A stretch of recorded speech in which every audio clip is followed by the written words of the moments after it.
gente, tudo bem? Meu nome é Ellen Novaes e hoje é nossa lição de domingo, definição de termos. Na lição de hoje nós vamos entender um pouquinho sobre o Hades. Essa é uma palavra grega usada no Novo Testamento e esse termo aparece 11 vezes no Novo Testamento. E apesar de ser uma palavra grega, ela não tinha a visão do mundo grego.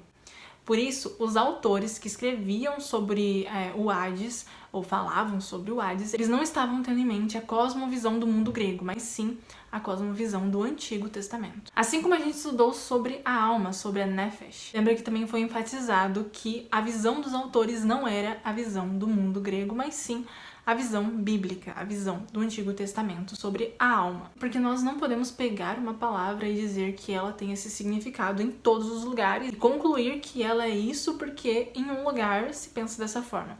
Não devemos fazer isso porque a Bíblia ela tem o seu próprio contexto, a sua própria cosmovisão. Para que você possa entender um pouquinho isso, eu tava me lembrando que um dia uma amiga minha me falou que lá onde ela mora, a palavra pira significa tipo coceira, tipo sarna, um ferimento que fica coçando muito.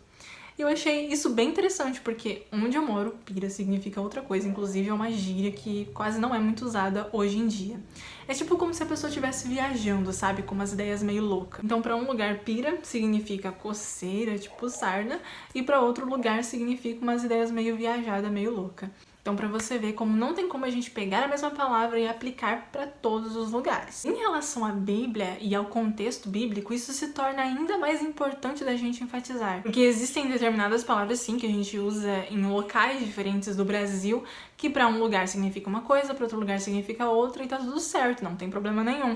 Mas quando se trata da Bíblia e de uma outra cosmovisão, nós sabemos que isso faz uma grande diferença, porque só existe uma verdade, a verdade da Bíblia Sagrada. Por isso, se você é cristão, você precisa se atentar ao que você está acreditando. Qual que é a sua cosmovisão e o que influencia a sua cosmovisão? Será que é o mundo ou será que é a Bíblia? Não podemos determinar o significado de Hades segundo era usada por filósofos gregos como Platão e Sócrates, mas em seu próprio contexto bíblico.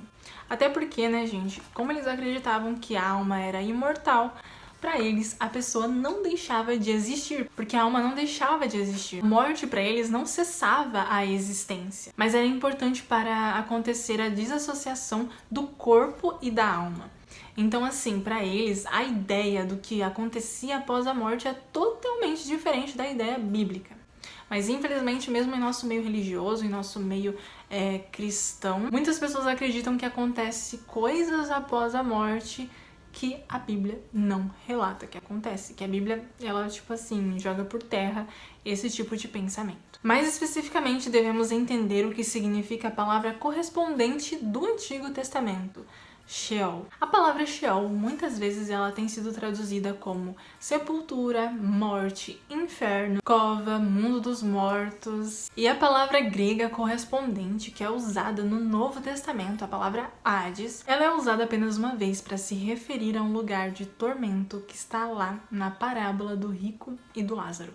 Inclusive, a gente vai estudar essa parábola específica aqui na lição desse trimestre. Muitas pessoas têm dúvidas relacionadas a esse tema, a gente vai estudar também. Mas então assim, se o termo Sheol muitas vezes é traduzido para inferno, morte, sepultura e mundo dos mortos e por assim vai, então o que significa o Hades? O que significa o Hades e o Sheol, exatamente? O que a Bíblia tem a nos dizer sobre isso? Qual é o conceito bíblico dessas palavras? É a palavra hebraica, Sheol, e da palavra grega, Hades. Na lição dessa semana a gente vai estudar, a gente vai entender mais sobre isso. Por isso, se você ainda não é inscrito aqui no canal, se inscreve aí para poder fazer parte da nossa comunidade aqui no YouTube, da nossa família aqui no YouTube. E também não se esquece de deixar seu like e de compartilhar esse vídeo com a sua classe. Vamos orar? Senhor, muito obrigada por sua palavra, muito obrigada porque na sua palavra contém a verdade, ela é a verdade. Que nós possamos entender cada vez mais aquilo que o Senhor tem para nós e as coisas interessantes que o Senhor sempre quer nos mostrar, a sua verdade, a sua palavra, que nós possamos entender cada vez mais e ter interesse em tudo aquilo que o Senhor tem para nós. Em nome de Jesus, amém. E é isso, espero você na lição de amanhã, a lição de segunda-feira.